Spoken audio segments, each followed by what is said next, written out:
All right. Hello. This is Today in Art. It is August 22nd, 2018. I'm basically going to find an art article and discuss it. Why is this? So both me and you can be and stay informed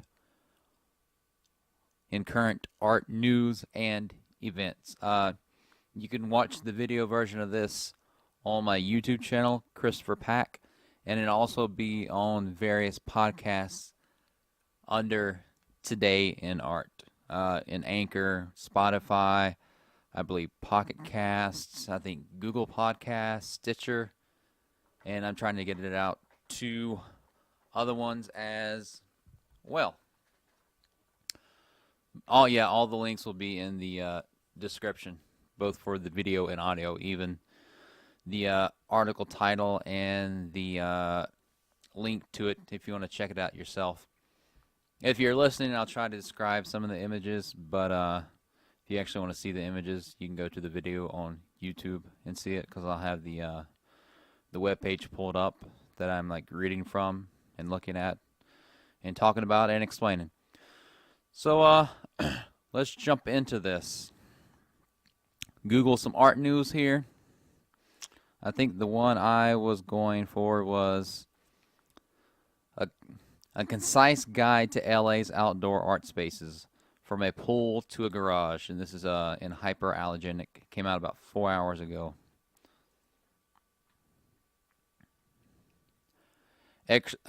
Experimental exhibitions flourish in backyards, gardens, garages, and parking lots in ways other cities can't afford. Why can't they afford it? Talking about like they fiscally can't afford it, or just it's supposed to be nice year round out there. I don't know. We'll find out. The author is Angela D. Avagnon. I'm terrible pronouncing it, like saying these names. Ing Shim Wet. It's an installation view 2018 at Public Pool, San Fernando Valley. So there's a couple like, are they on top or are they sunk? There's like a couple of images like on top of the water in a pool, or maybe they sunk in the bottom, and there's like two people in the back. One's got some candles around them, kind of like meditating or praying. So, Los Angeles. Alternate art spaces in Los Angeles have a way of cycling through seasons that its regional climate does not. Between the neighborhood sprawl and consistently temperate weather, experimental exhibitions flourish in backyards, gardens, garages, and parking lots in other ways other cities can't afford. Free of immediate market pressure and typically run by younger, fresh out of grad school artists, with exceptions. Entirely outdoor art spaces address issues that haunt Los Angeles art community, including art washing and community displacement. I was looking, I guess this is kind of like going along with like gentrification, the art washing word. Like people like to say whitewashing, now they're saying art washing. Additionally, gallery fatigue, having to commute from gallery to gallery across town, makes attending more than two openings in an evening a Thespian task. I know here in Columbus, Ohio, where I'm at, they have what do they call it? Like they have gallery hop, so it's like the first Saturday of each month, and a lot of the galleries that are having like all their openings are, a lot of them are like in kind of like the Short North area and High Street, so you kind of like walk around a couple blocks. But there are some that are there's a Skylab up on Gay Street. Does Corget have stuff? There's like other galleries around town, but a lot of times some of those will do it like the Friday night before. But if you're like trying to, I haven't lately because I've been like working more. But like last year, I was like attempting to go to every gallery opening that I can, because it's good just to get out, like as an artist, to see like other work, and also it has like networking and all that stuff too. But But yeah, trying to go to all these openings, like if they have like if there's like 8 galleries having an opening, Saturday night from like 7 to 10, you have to like kind of if they're not in the same area, you kind of have to like bounce around and be in there like 10, 15 minutes to get out. So I mean, it just depends how the area works. Back to the article. True to their nature, alternative spaces crop up and fade and overlap in sequences. Some spaces live for decades while others are gone after a few months. Plans change, people move, and in more cases than not, increasingly rental costs price people out. The art world of Los Angeles has a history of being ephemeral but dense, one that's composed of movements rather than art historical movements, monuments. Outdoor spaces are idiosyncratic in Los Angeles since they rely on the weather being nice, word of mouth, and neighborly trust. Mapping out these projects is a way to build an archive and navigate the city's infamous sprawl. I haven't been to Los Angeles, but isn't that when I hear people talk about it, it's like this huge, 20, 30 million people or something like that? But I keep hearing that it's like a bunch of cities that are all like put together instead of being like a city with, because Columbus has like the downtown area, then it's like there's all the suburbs around it. There's like Hilliard, Dublin, there's like Upper Arlington, there's like Easton, there's like Galloway and all these like other suburbs around it. But what I heard about Los Angeles is like a bunch of small towns all kind of put together, but you have to like drive between them though. Liz Guzman and Angie Sheen, All About Love, Installation View 2018. So it's like, it looks like some paintings that are floating on top of the pool with like some people in the pool. So, public pool, San Fernando Valley, aka the Valley. Upcoming, Julie Wetz, September 1st. Guests need to RSVP for time and location at publicpoolgallery.com. If you're in LA and I guess you want to go to that, publicpoolgallery.com to RSVP. Swimming pools are patently Californian. Blame it on John Didion's obsession with water or David Hockney's famous pool paintings. For gallery organizer Brennan Perry, who was born and raised in San Fernando Valley, referred to simply as the Valley.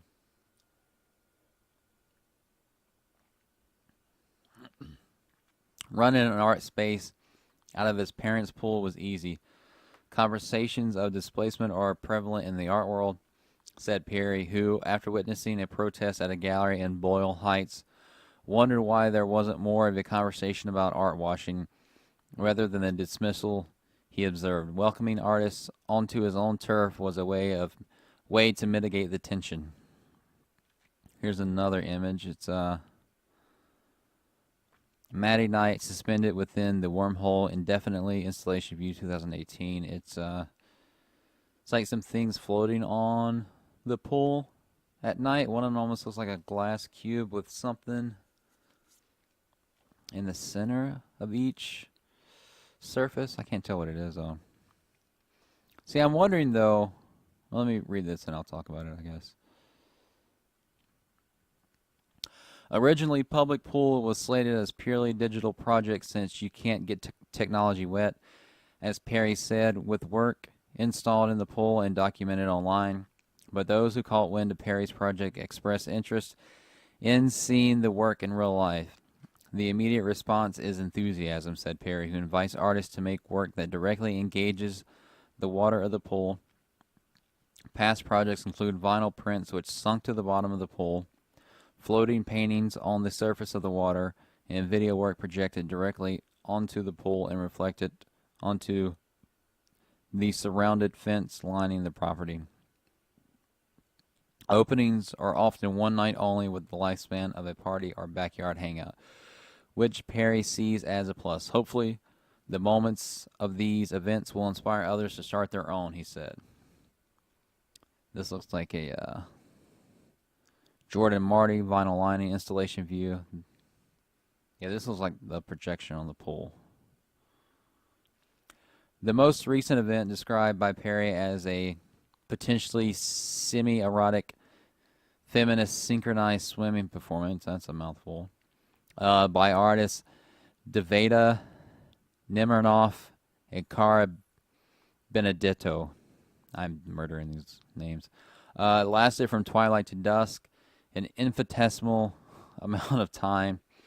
Can you just say a small amount of time? And once finished, guests slip into the pool in the 80-degree heat. It's just another summer night in Los Angeles. In September, video artist Julia Whites will premiere her latest work, Net Sirens, or How My Golem Was Reborn, in a pool in Encino, a multi-channel video that was both filmed in the pool and will also be projected onto it.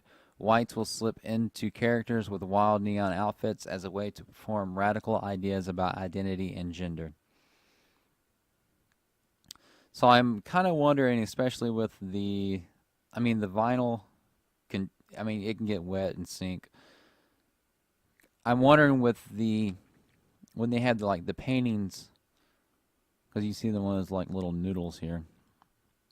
I'm wondering with the paintings floating in the pool, they obviously have to account for them being wet or possibly getting wet, I would imagine. Unless they don't want people near it, but they had people in the pool with it. So I'm wondering if I'm kind of wondering when they do the show if they have paintings already and they show it here, or they make. Some of it probably is. The installations are designed for that area, obviously. But I wonder if the paintings are some that they have that they show there and they hope that they don't get messed up. I don't know. All right. Jacobs Highland Park. Here's an image of that. Looks like a little shed. Tiny little garden. I think it's in a backyard. The painting on the shed. DM at Jacobs, Los Angeles for address.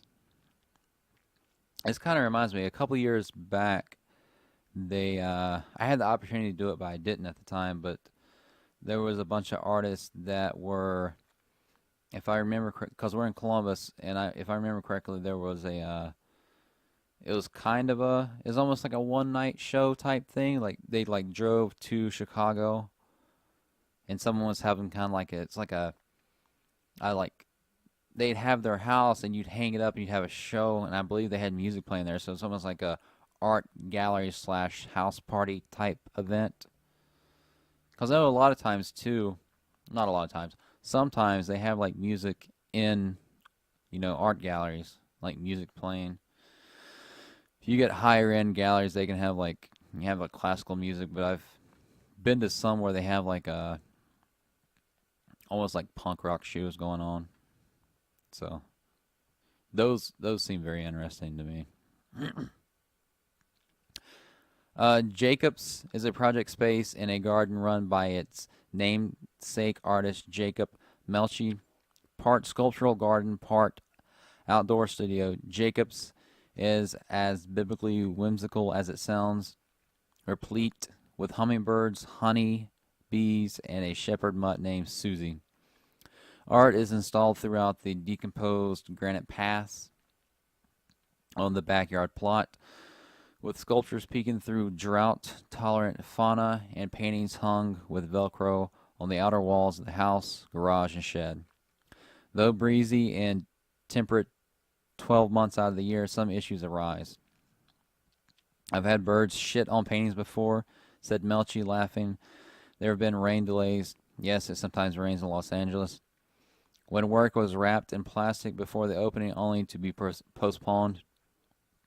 The charm of the space, other than the butterflies, is how each artist mitigates the outdoor space. In the past, work included fresco-style paintings by Sarah Bright, Fox-finished long gnome sculptures by Andy Byers, and an apocalyptic installation by Phil Wagner, which incorporated the flames from the fire pit.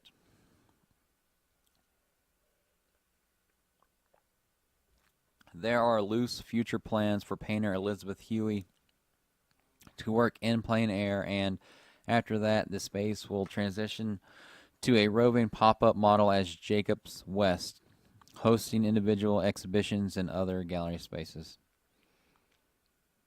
This is kind of a Looks like the house and the shed they're talking about in the garden, and it has like the people in the gathering there. So now we're on to Arvea Cypress Park, and this is Liv Enrud, which is kind of it. Was that knitting maybe? Looks like a giant knitted multi-portrait piece of work that's like hanging above, almost creating like a shaded canopy below. DM Arvia _ LA for location. ARVIA _ LA for location. Run by partners Annie Marie Taylor and Andrew Cortez, Arvia was born out of hospitality. With a spare room in their shared Cypress Park house, a property whose back shed space was originally Cortez's grandfather's workroom, the two invited a friend and fellow artist to take on a residency during their stay.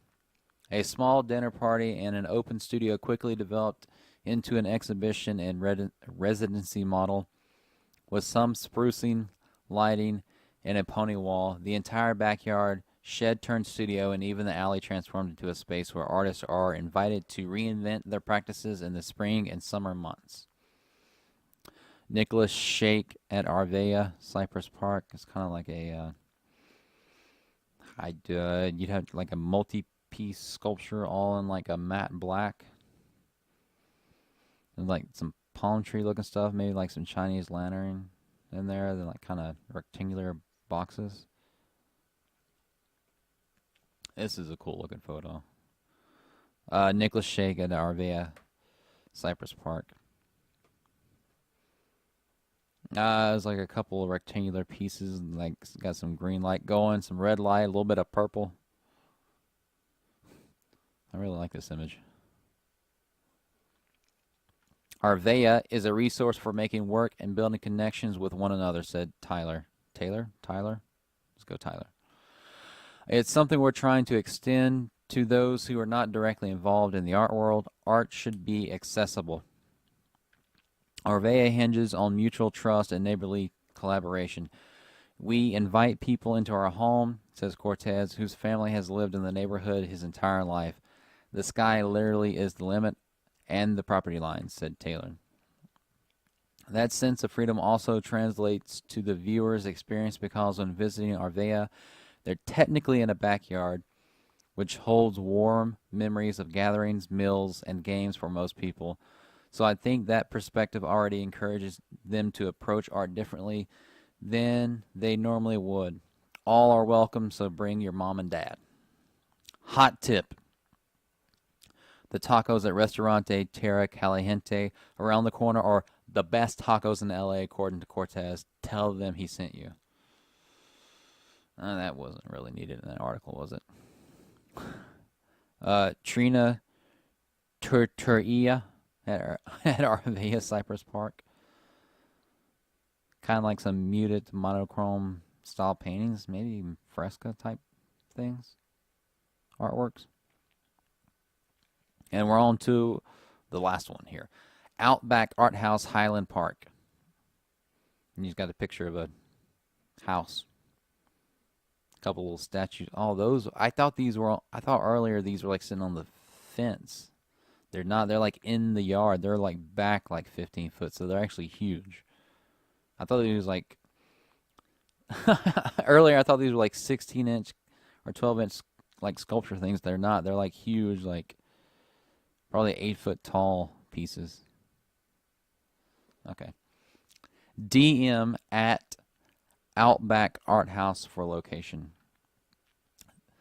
They're like all these are like very like grassroots, word of mouth type things. Which, I mean, it works. I mean, you don't want to, then again, this is out in public, but you don't want to necessarily publicly give your location to anybody, especially with all the crazies out there. Since the beginning of June this year, Outback Art House is run by 3 friends out of a single-car garage in a granny flat in the back lot of a rented house in Highland Park. The impetus for our new space was born of gallery fatigue, seeing the same painters shown in the mid-tier galleries they visited. We asked ourselves what we wanted to see in LA and then sent out calls for proposals, said collaborator Julian Tan. Allowing artists to stretch their practices in order to meet the often odd or untraditional elements of the space is a boon and a benefit.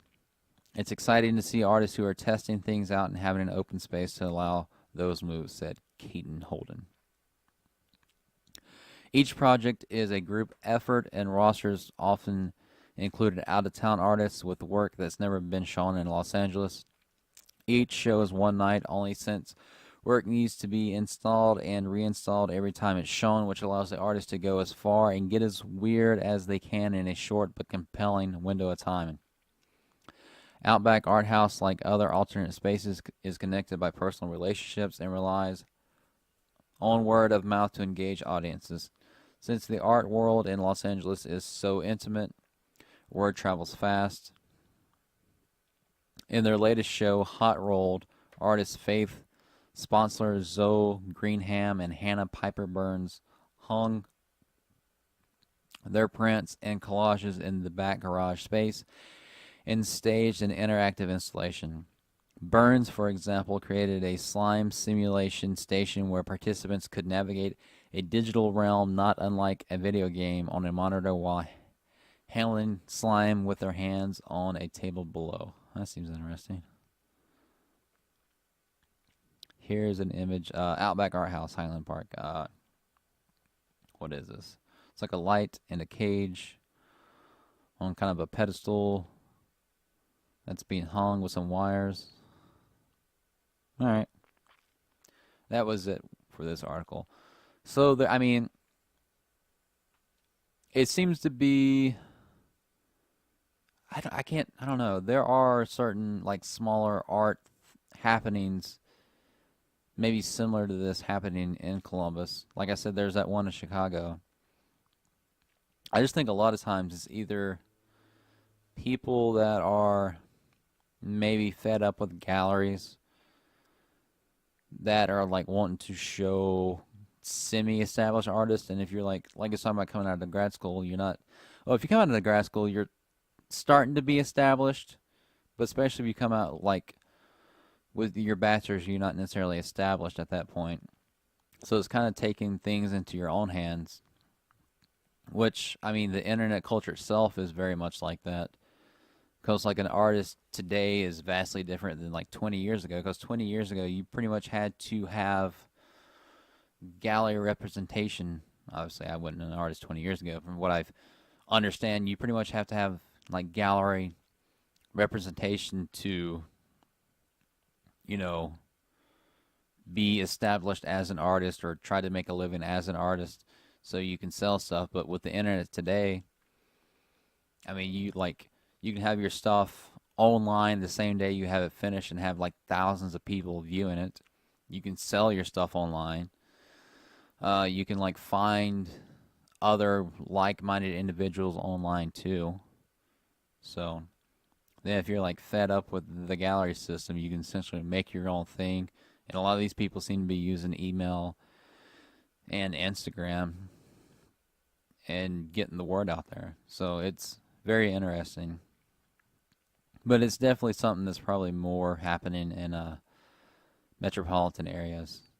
I mean, I guess small towns it could work in, but I don't know. I've also heard of, I can't remember, I believe it's a couple that has a house.